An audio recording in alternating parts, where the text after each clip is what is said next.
It's 5 p.m. and time for the regular schedule, January 14th, 2025. Can you believe we're saying that? Committee meeting of the Niagara Parish School Board as a whole. Board members and visitors, please silence your cell phones and all electronic devices as not to interrupt the meeting. And I sure appreciate that cooperation. Board members, again, we're required by law to televise the meeting, so please speak clearly and loudly into the microphone. Ms. Revels, can we have a roll call for attendance?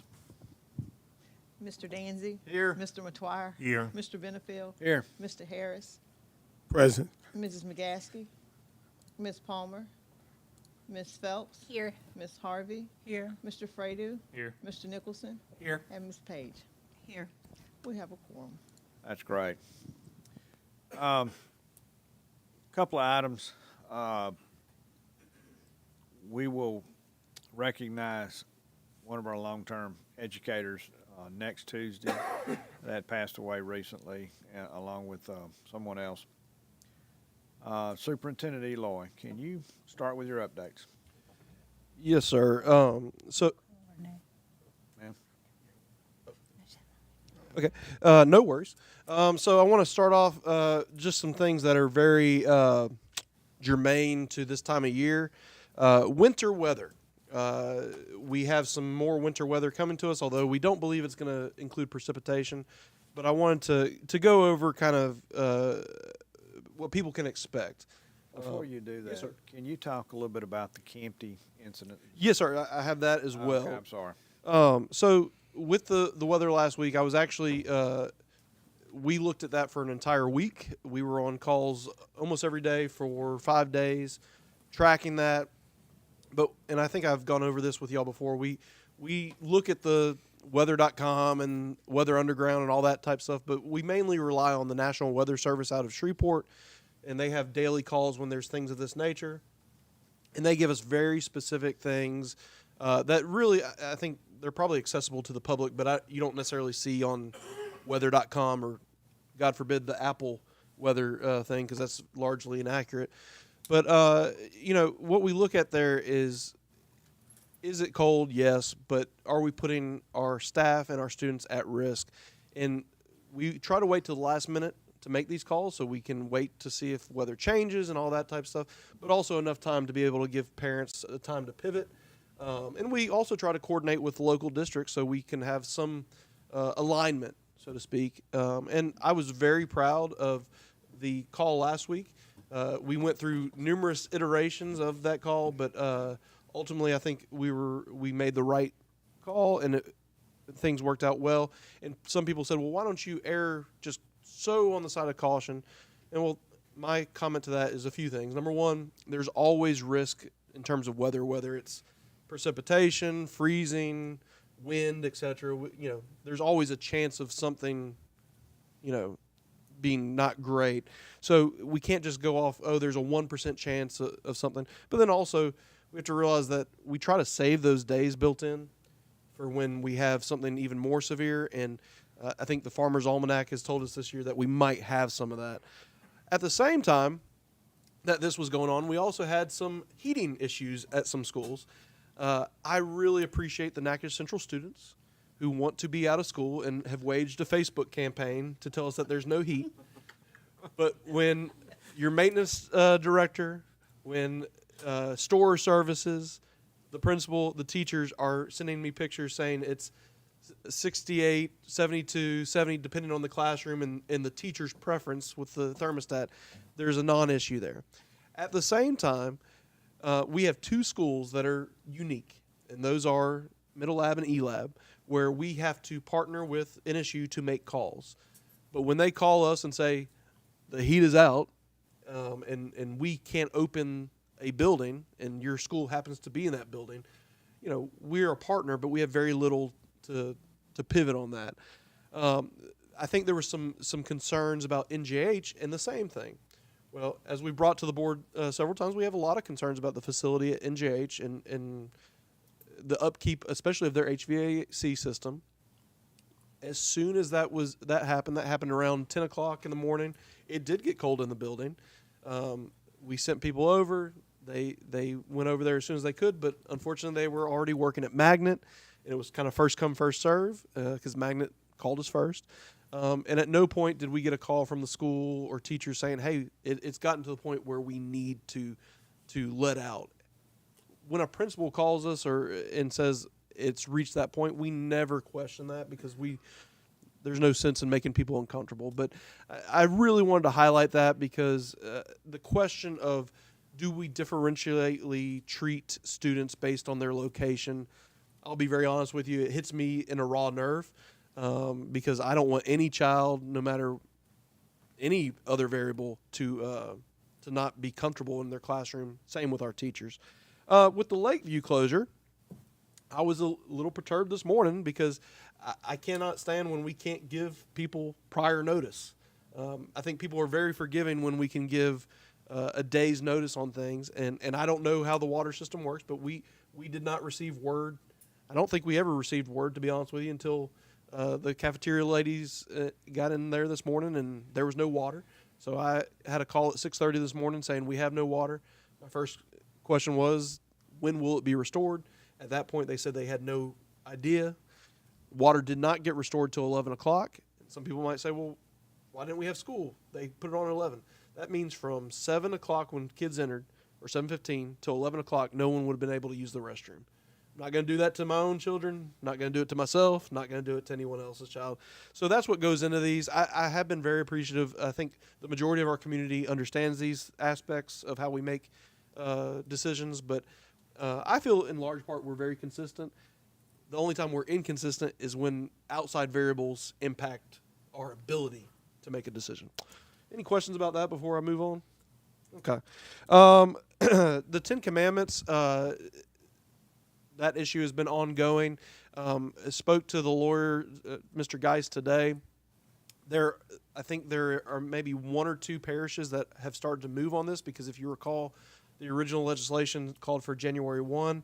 There's still some things in flux right now just because there's been lawsuits and so on and so forth. We as a district were not part of that original lawsuit. The AG is telling us one thing. So I believe what's probably best for us moving forward is to kind of watch, maybe even watch this week between this meeting and next. And then hopefully maybe we may even have time to watch between now and February. Ultimately, I don't know how anyone feels about any of this because it's a very touchy subject because we have law and religion, which you're not supposed to bring up at Thanksgiving, but we got to talk about it here. But we don't want to offend anyone in this process, but ultimately I think the board has been consistent since I've been here and probably for longer than that of following the rule of law, whether people agree with it or disagree with it. And I think at some point in the next month, we're probably going to have to address that collectively as a board and probably end up complying with the law, I would imagine. So I will keep you updated on that as things change. And finally, Ms. Reba asked me to give actually you didn't ask me to give an update, but you asked me about it, and I'll give an update. The calendar, we're on the same kind of cycle we were last year. LDOE still has not updated their testing window for spring of 26. Sorry. And so that's what we're holding on. We still have to do our principal session, parent session, and then put out the options for a faculty and staff vote. So it looks like that's going to be a March vote, which I know is not probably what you were hoping for, but trying to crunch that timeline, some of the things we just can't get around, and getting those groups together sometimes is difficult. So probably looking at a March date for y'all to vote on.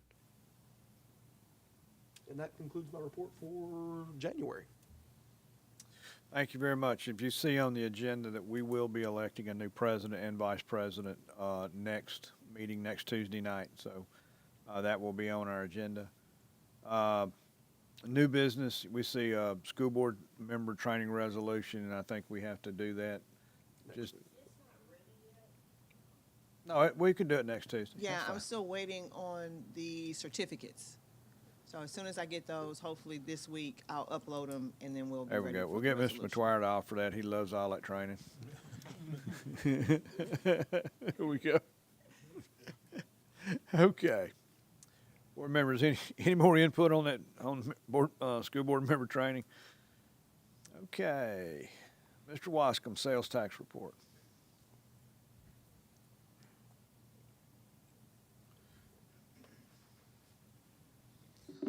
Well, good evening. Good news about sales taxes. Sales taxes were up 5.58% over the same month last year.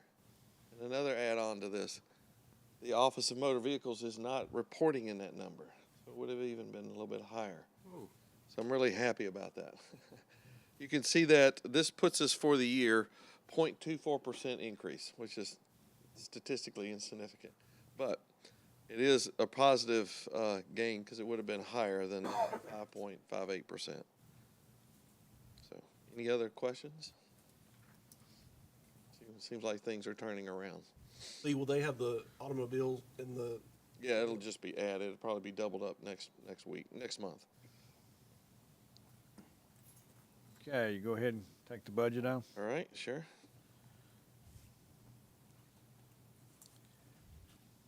Okay. The third column is the actual this year in the general fund revenue, and then this is the general fund revenue from same time last year. Expenses here. Once again, don't really see anything. Obviously, there was some downturn in MFP collections, and would like to also stipulate that the collections from the sheriff's office, this is as of November, are not included in any of these numbers, and they are just now rolling in. Today we got our first serious check from because the December collections is the big month, so we got that check in today. So anyhow, okay. Child nutrition is in the positive. I'm always happy about that. Title I, ESSER. I wanted to say something about ESSER. All the money for ESSER has been spent.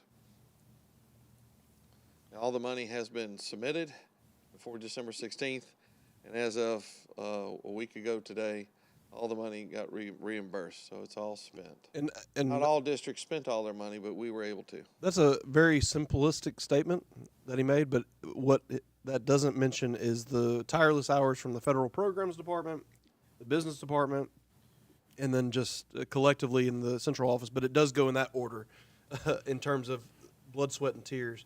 And I think it's also important, the fact that some districts left money on the table, Yes.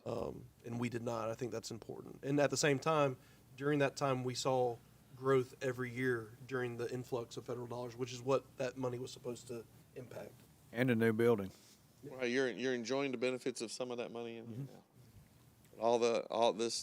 The central office project has been closed out, as well as the other one, and all's been paid for and reimbursed. So we're in good shape. But that's included in that number here. You see $4,069,478, and then it's all been reimbursed down here. But again, special shout out to Mr. Wascom, Ms. Rachel, who is so happy Esther's gone, and all the support staff in both of those departments who've I say a shout out. monumental. DSW Construction, with all our 8 different change orders, got it done on time and crossed the finish line timely so we could do this. Literally, the last day for vendor was the 16th, and 16th was the last day. 16th of December was last date. What's it called? Vendor release. It's the release date for vendor liens, and all that got done on the same day. So it all worked out really well. It was on the wire, but we got it done. Are we going to invite people, the public, over to see all of this and explain it? Because Open house. Yes, sir. No, I was this thinking is- we have a few more things that have to be finalized that were part of the original project. For instance, Blinds. all the blind system. There's also the security system. So once that all is done, and hopefully we get a little bit better weather, we were thinking sometime Great. early spring is what we were thinking. great, because I think the public needs to see where their money went, and this won't happen for Another 50. probably another 47 20 years or It was so. 47 years Yeah. last time it happened. Yeah.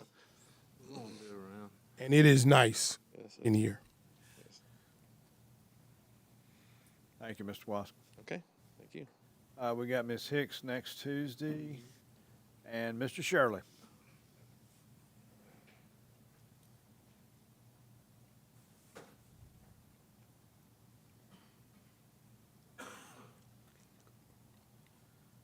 Good evening. How are y'all? Great. This month, we were only here about half the month, so it's not as big of a report as we normally have. Now, this next month is going to be huge, probably. Mainly what we had, other than a few construction projects going on, like the Lakeview batting cages, which is about 95% done. Great.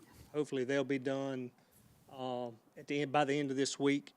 Goldana was supposed to start in Monday due to some material issues. I'm hoping it starts tomorrow. That's their awning over their sidewalk. Provençal, we have a pavilion that's actually going over the top of their basketball court. We had all the material in. They get ready to start putting it together and realized that the company had drilled the holes on the wrong side, so it wouldn't fit.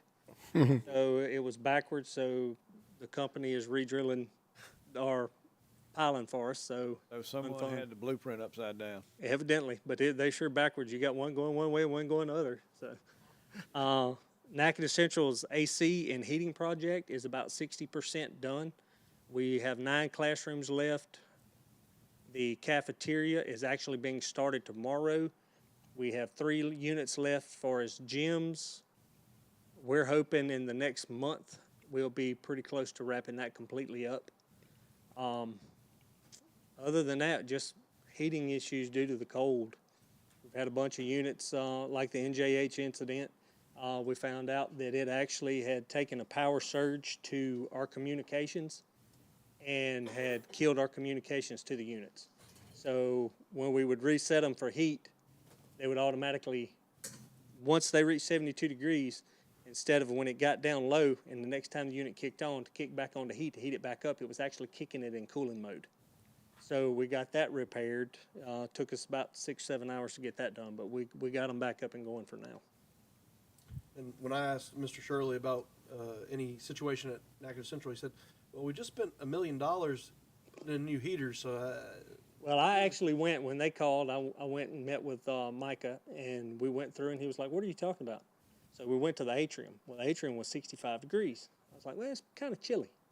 So he walks over, he hits the thermostat and puts it up on 70. Boom, heat kicks on, everything's nice and warm. And he literally went to every single room and asked the teachers that day while I was there. And we had no complaints. So we were good there. So any questions? All right, thank y'all. Thank you, Mr. Shirley. Miss Page is she's in Baton Rouge for professional development, so her report as well for next Tuesday. And Ms. Rachel will talk about the intent for grants for ESSA. Correct. Next week. And Miss Pinckney has the another attendance update, quarterly update for y'all, and then she also will be speaking on alternative education at the request of Miss McGaskey, and that'll be next Tuesday as well. You know, we ask for these reports, and we sit back and we take all this information in. But if you realize the amount of time that goes into not only doing their job, but putting this report together and then sitting down and typing it in and coming to the board and reporting it, I really appreciate the effort and the time that they do put in to make sure we get all this information. You know, the superintendent lives this every day. I mean, he's got a circus going on in the office every day, I'm sure. And he can come in and just more or less keep us up to date. Mr. Shirley has to come and type it in. All the rest of the people in these departments have to put it together and then come before the board. And I'm sure Mr. Shirley, this was one of the things that he trained for all his life, right? It's his favorite part of the month. I just want to go on record saying how much I appreciate all of our departments. What is the ESSA Pell grant? So ESSA is Every Student Succeeds Act. The original, I can't remember what it was. So you know how it's No Child Left Behind. These are reiterations of the same education bill that dates back to, I want to say, the Johnson administration. So it's So just, kind of replace the every child left behind? yes, ma'am. So that verbiage, I think was coined by President Obama, and they've kept that same name because I don't know why, whether it was Trump or Biden, neither has changed the name of that since the Obama presidency. Okay. And he changed it from No Child Left Behind, and then before that it was something different. Okay, before we move to, we will have our transportation report next week, correct? Yes, sir. Okay, great. Ms. Tenkia. Yes. Already on number 7? Okay. 7, finance, facilities, and services. 7, A, discuss and consider granting permission to put district-wide lawn care contract out to bid. Mr. Shirley. Yeah, it's been 3 years since we actually put it out to bid, so I think we need to reach out and see if there's anyone else interested in giving us a bid on it. We've had good luck, good success out of Payne's, but I think it's time to stick that next to us. And that's good community relations, it is. Thank you, Ms. Shirley. Has it been, generally, we've gotten good reports though with Payne's? We've had issues, which of course comes with everything. We got some that only want their lawn done at 3 p.m. and if they show up before then, I get fussed at. We've had broken windows and different things, but yeah. And then when it's rainy season and the grass is this tall and it's rained for 3 weeks, I get fussed at. That's the biggest one I get is when we get those heavy rains in late spring, and you'll go by a school and the grass will be this high, but it's that high at my house, and it's just the. Yeah. The higher the grass is, Absolutely. the longer it takes for it to dry out underneath. So, I mean, it's just, That was my worry. It's kind of why I made that statement too, because I'm pretty sure Payne's is the largest contractor that we have locally. And if we were to choose with someone cheaper with a smaller amount of workers, then those issues would compound greatly, right?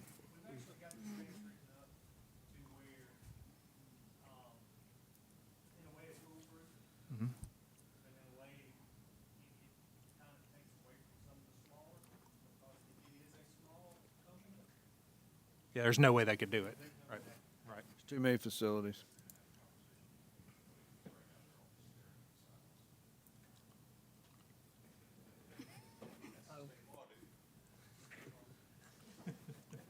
Would you say it's as good now as it was when they started 3 years ago? Let him get to the mic, Chad. It is, but it isn't.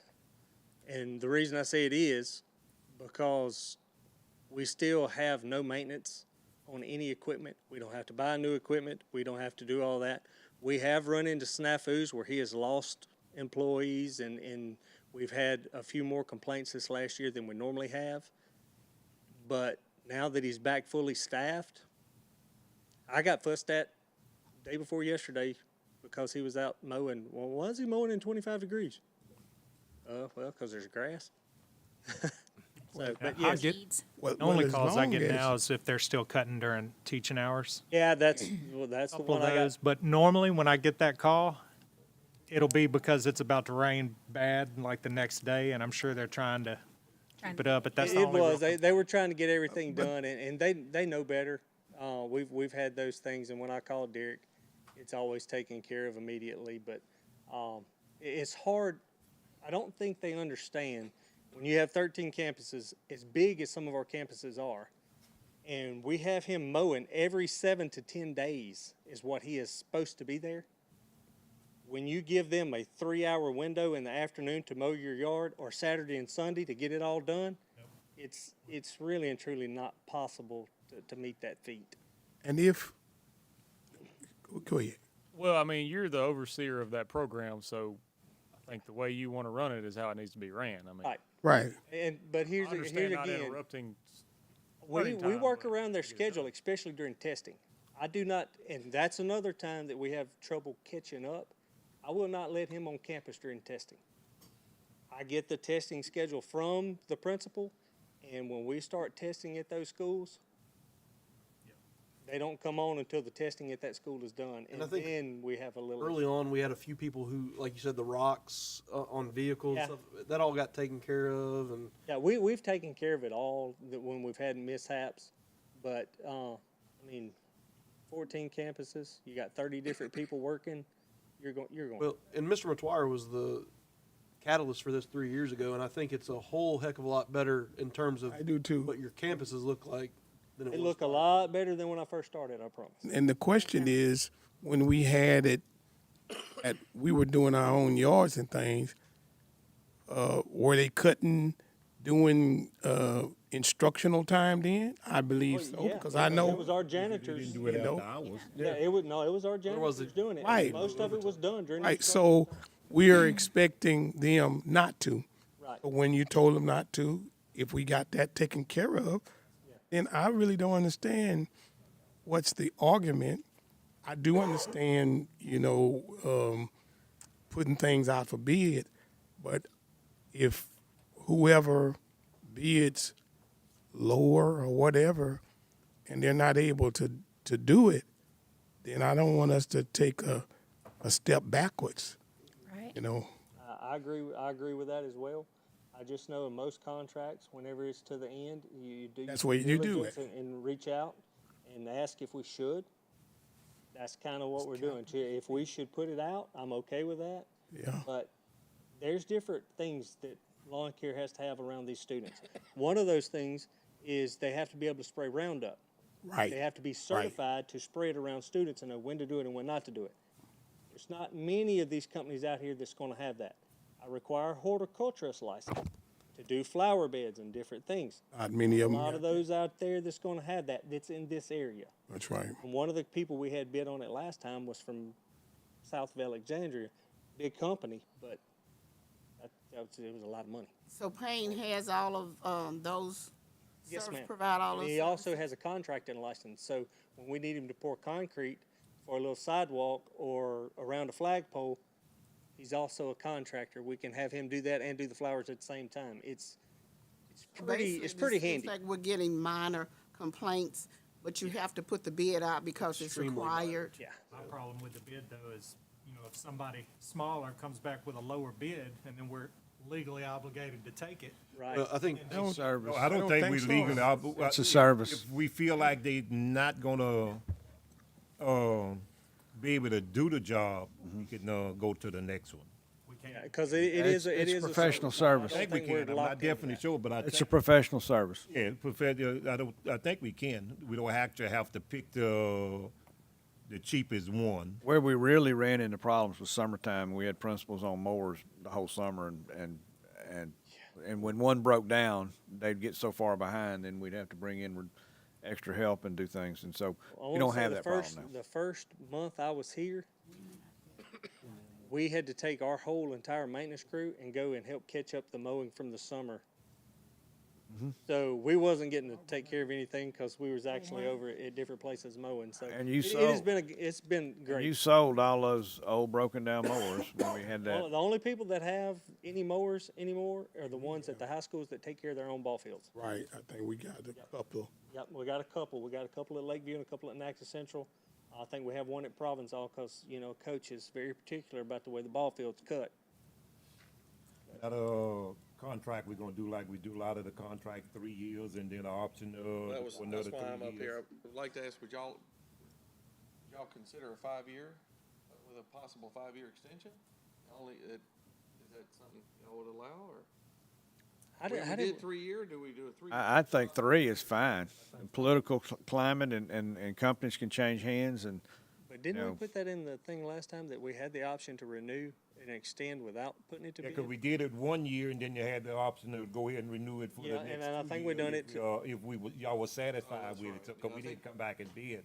But this is the end of the 3rd year. Yeah, so that's what I was wondering if, 'cause I know some of our contracts is 3 years, and then the option, if it's satisfied, just go another 3 years, so it would be giving him 6 years if we, I wanted to put that in the specs. Can we do Yeah. a 3-year bid with a 3-year option? yeah, At the board's pleasure, not, yeah. And not ours. yeah, it's not ours. Cause I think it would be good to do it that way, and you never know, you might, you might wind up getting maybe not as high a bid from him that he know he can have it for 6 years, because we satisfied with what he's doing now. Right. And we could go from that, you know. If price has gone up to where. Oh, yeah, they're gonna probably have to go up with gas If we and extend it, stuff. could we lock in the current Yeah. rate? Or are we at risk putting out another bid of it going? We're definitely at risk of putting out another bid and getting higher. Can we have so next week, can we see the contract? Can we have that? Yeah, we can put. We can send that to y'all tomorrow. It's just the Yeah, I can equipment put it to you. cost has gone up in the last 3 years. That's why I'm thinking. And think about a mower.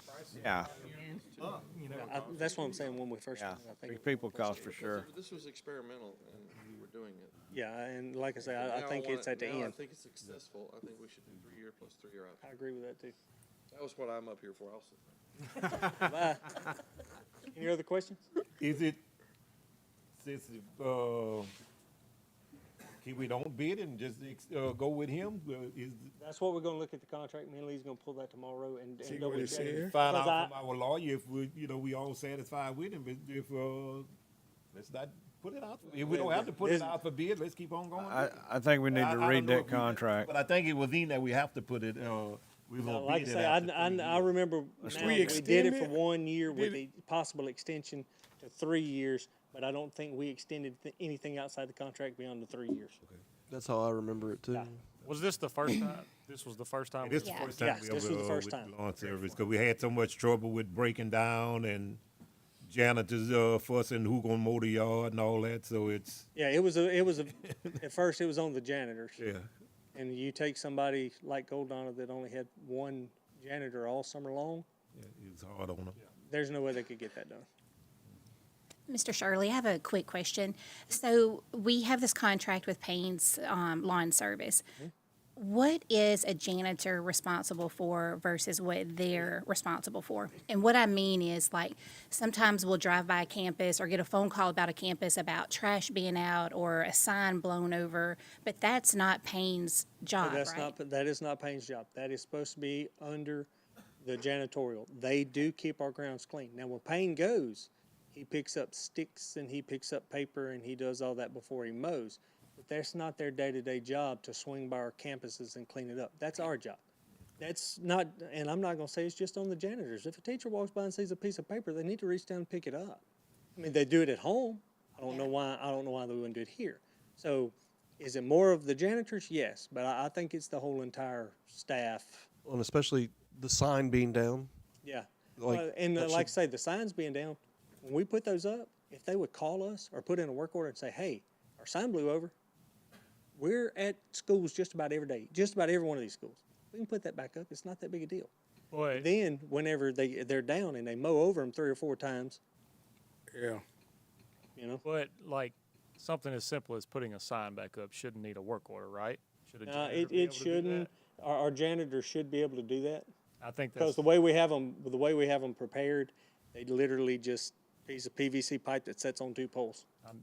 With zip tie. pass one every day that's always on the ground in Fairview. It always blows down. Well, I think It won't be tomorrow. I think it's gone. we, now. the good thing walking about that track is sign's we been need to out come there. up with a little better way of doing that.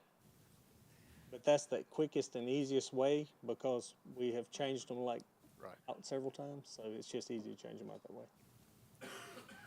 Well, I other think questions? at times There's there's got a guy that can fix this thing. there's some assumptions that some don't deal with the grounds anymore, and trash pickup is still should be included in that. That's part of Currently, maintenance. just to give you a little heads up on that, maintenance. currently we are working, we actually have now a janitorial supervisor over the district. I think that'll help. And he is actually coming up with some new policies and procedures that we're gonna follow, far as that kind of thing, and our inventory and our equipment that's out there. So, we're gonna see some positive changes in the next 6 to 8 months. So they'll be trained knowing what they're supposed to do anyway. We got that down, and we're just ready to kick it out. Good discussion. Thank you. All right, thank y'all.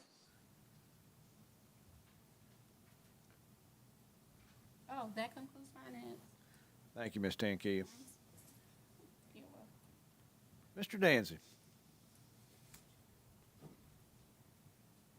Executive report, Item A, discuss and consider changes to the Natchez Parish School Board travel policy to take effect March 1st, 2025. Dr. Dorf. Yes, sir. So, board members had expressed this, but y'all were kind of at the end of the choir because principals and teachers have been expressing this for a while. And I think Ms. Reba, you've brought it up, and I know Mr. McTwire has as well. We have a travel policy that allows for paying up front for registration, but in terms of hotels, airlines, etc., per diems, everything else is reimbursable. And I think oftentimes we forget that we have staff who's traveling who may not have a credit card. If they do have a credit card, we're assuming what their limits are. And if they don't have a credit card, especially with airlines, you may book a flight 2-3 months in advance, and then I think we're pretty good about reimbursement. It's within 30 days, and typically we're much faster than that. But realize that means that's 30 days after the flight. So you may have a time period of someone putting $1,000 on a credit card or a debit card, and 4 months until they get reimbursed, and that's a burden on many of our staff. So that was the impetus for going after this. We want to do this for air travel. Excuse me. We want to see how it goes for the next 6 months to a year and possibly pivot and add hotel rooms to this as well. The reason for not placing hotel rooms on there initially, as I was talking to the young lady who will be dealing with this, I said, let's get our feet wet with airlines, get used to that, then throw in the hotels because, for instance, during Teacher Leader, she may have to book 100 hotel rooms. When she found that out, she was like, okay, yeah, let's wait the 6 months and kind of see how it goes, get our processes down pat, and then add hotels to it, which I do believe we will be able to add hotels to it. Some of the fear on this, some of our staff in business department, and I'm glad they brought this up, what do we do if someone doesn't attend the conference and we paid $1,000 for an air flight and they don't take it? Well, we already have a policy in this policy that if we paid for your registration and you didn't show up to the conference, you owe us by the 15th of the next month. So that's already in there, and I don't think I have any instance of that having to be used in the 5 years I've been here. So why would we think there'd be an influx of people who would do this once the airfare? I've also asked that, although we'll vote on this next week, if you do vote in the affirmative, I'd like to wait for this to go into action until March. The major reason for that is we have our largest airline trip of the year happening in the next month. And although principals and master teachers and other folks are very happy about this being put into place, I did tell several of them that I don't want to put it in place until March because I don't want 50 air flights on that person on their first dip into the pool on this. The other things we said, well, heck, while we're doing this, let's address a few other things. Right now we're paying, I think, 50 cents a mile for gas. The IRS rate is 70 cents. That's not a huge hit to any budget because realize most of this going out is not just general, it's spread out. Trips, we pay for some trips out of general, some trips out of federal, some trips out of all different funds. So it's time that we make it 70 cents so people aren't having to travel on behalf of the district and losing money in the process. We don't want them to make money in the process, but we don't want them to lose money. And then also, Mr. Wascom wanted to update the per diems. I think if y'all are aware, the ones prior to this, I mean, you can't go to McDonald's for breakfast for less than $9 or $10, and so we upped all those. There are some. I think we have an issue that should actually be a total of $69. So we had a. We lowered the dinner one from 37 down to 36. Yeah, I'm sorry. Yeah, so we have to adjust dinner from 37 to 36, but we can do that in the interim. But really just trying to address the fact that, as we know, inflation is a reality, and our people have been losing money out of their own pocket by representing the district, and I think y'all would all agree that's just not fair. So, Do we still allow more for like certain cities? Didn't it So- used to be that way? So if you look at what we can do, and I'd be actually for this. I'm glad you mentioned it. The state has a travel guide that we can adopt that portion of it, which has the city portions. I can provide that by next week. Okay. So we can provide that. Geographical, And actually- geographic compensation. Some they have geographic, but I like the state one because the state one actually probably the place we travel to the most is for big trips is New Orleans. New Orleans not only has a geographic cost, but they also have a seasonal and geographic cost. Because as we know, if you're going to go to New Orleans during Mardi Gras, you're gonna gonna pay pay. a premium. Yeah, you're gonna pay. So there's some things in there that I can definitely provide that. I think that'd be great to add to it. And if y'all would like that, I'll have that ready for you next week. Okay. So the in-parish travel form still says 50 cents. Will that be updated? Yes, ma'am. There's a few little things that we actually caught today, Okay. and we were like, oh man, but we can't change the presentation until the next Tuesday. Did you see on 4B, I see you have it highlighted, the current IRS, and then in D, it still has another spot where it talks about 50 cents per mile. That's not Yeah, highlighted. Y'all- yeah. There's several of these that we did the Control F, and we were like, oh, we missed several of them, but Yes, sir. Yes, sir.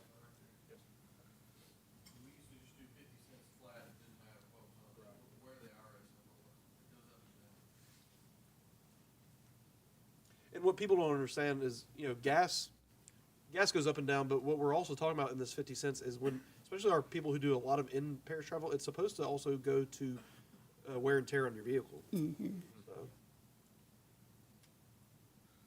With our roads, maybe we need to look at another,